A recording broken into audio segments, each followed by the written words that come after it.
মাছ মাংস রেসিপি তো অনেকেই দেখালো, তো আমি একটু শাক পাতা রেসিপিটাই বেশি দেখাই, কেননা শাক পাতা খেলে শরীরের পক্ষে খুবই ভালো। তো আজকে বানাবো পাট শাক।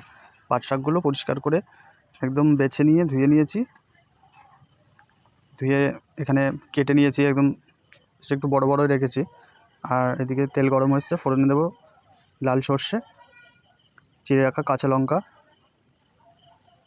হালকা নেড়ে চেড়ে শাকগুলো দিয়ে দেবো। কেটে রাখা শাক একসাথে দিয়ে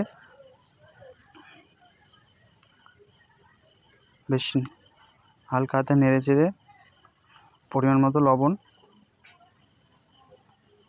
অল্প পরিমাণে হলুদ,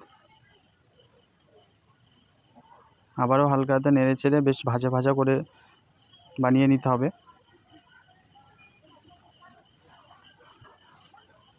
আর এই রেসিপি বানাতে বেশি একটা সময় লাগে না, অল্প সময়ের মধ্যে হয়ে যায়। তো তোমরাও ট্রাই করে দেখো।